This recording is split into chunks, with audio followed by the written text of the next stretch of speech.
Halo semuanya, selamat pagi, siang, sore, malam, petang, dimanapun kalian berada, dimanapun kalian menonton video ini, pokoknya selamat ya teman-teman. Nah, di sini saya berada di Bali, cuacanya sangat cerah sekali. Selamat siang teman-teman. Nah, ini lihat identitas saya berasal dari Universitas Udayana, tentunya program studi keperawatan. Oke teman-teman, di sini saya berdiri sebagai korti atau korban timpal, di mana korban artinya korban, timpal artinya teman. Jadi saya adalah korban teman untuk menjadi seorang stand up komedian. Tapi tidak jadi masalah teman-teman. Karena apa? Karena menjadi stand up komedian itu bukanlah satu hal yang tercela. Melainkan yang tercela itu adalah menjadi seorang pembuli. Nah teman-teman, ketika Anda menjadi seorang pembuli, apa sih prinsip kalian? Pasti seperti ini ya. Lo pembuli, lo punya kuasa. No teman-teman, bukan seperti itu. Jadi seorang pembuli itu adalah suatu hal yang tercela dan tidak bisa dibanggakan sama sekali teman-teman. Karena apa? Ketika Anda membuli, Anda bisa saja mendekatkan diri orang yang Anda bully itu dengan Tuhan, tapi dengan cara yang salah. Nah, misalnya nih teman-teman, kalian membuli orang, dan orang ini akan merasakan sakit hati, sakit yang sakit-sakitnya, hancur yang sehancur-hancurnya, hingga ia merasa menjadi seorang butiran debu. Bagaimana menjadi butiran debu? Karena dia merasa tidak dianggap, dia merasa dibuang, dia merasa tidak dipedulikan, dia merasa sudah tidak mempunyai teman, seperti itu. Jadi ketika ia sudah merasakan seperti itu, akan mengalami stres dan depresi, mereka akan melakukan suatu hal yang tidak mengenakan teman-teman, di mana mereka akan mengambil jalan yang salah dengan cara mengakhiri hidupnya sendiri teman-teman. Teman-teman jangan contoh seperti itu teman-teman.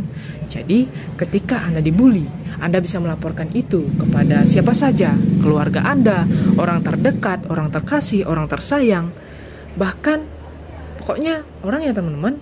Bahkan Anda bisa cerita dengan hewan peliharaan teman-teman, asalkan hewan peliharaan Anda itu mengerti teman-teman. Seperti itu. Nah, ketika Anda dibully, Anda akan merasakan stres kan teman-teman, dan depresi. Bisa saja depresi, cuman yang tingkat awalnya itu kan pasti stres ya teman-teman. Nah, bisa saja Anda itu healing untuk menghilangkan stres, healing ke pantai, healing ke gunung, tapi jangan sampai hilang ya teman-teman.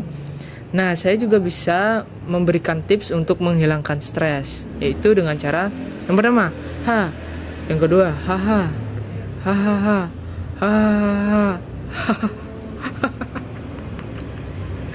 ya bisa diteruskan hahahanya sampai 10 sampai 15 kali pun boleh, terserah kalian. Yang penting jangan sampai ketawa terus dan stresnya yang penting hilang, dan jangan sampai jadi ODGJ karena ketawa terus ya teman-teman. Oke, kita lanjut. Nah, seiring perkembangan zaman nih teman-teman, pastinya banyak generasi-generasi yang sudah menggunakan gadget dan sosial media. Nah, ada nih yang namanya cyberbullying. Cyberbullying adalah pembulian yang dilakukan dengan cara menggunakan sosial media, di mana ada sosial media TikTok, Instagram yang ngetren sekarang kan. Terus ada WA. Nah, WA nih yang paling parah. Biasanya ibu-ibu buat story di story WA. Bapak-bapak juga buat story di story WA. Nah, kadang nih ada remaja yang nakal. Dia buat story nih teman-teman, dan dia punya geng nih. Terus dia punya masalah sama satu orang. Padahal yang punya masalah itu cuma satu orang. Kenapa gengnya ikut membuat story? Maka dari itu, orang yang dibully itu sebenarnya mental baja teman-teman. Tapi terkadang yang namanya manusia juga punya stresor dan bisa juga depresi. Seperti itu. Jadi tolong jangan jadi seorang pembuli, dan kita sebagai generasi penerus bangsa jangan sampai kita mengajak generasi-generasi yang di bawah kita dan adik-adik yang masih kecil jangan sampai menyontoh perilaku yang tidak baik, dan bijaklah menggunakan sosial media dan juga berbicara seperti itu. Saya Anggi, saya pamit undur diri dan sampai jumpa. Jangan stres dan jangan sampai depresi. Jangan juga jadi pembuli ya teman-teman. Dah.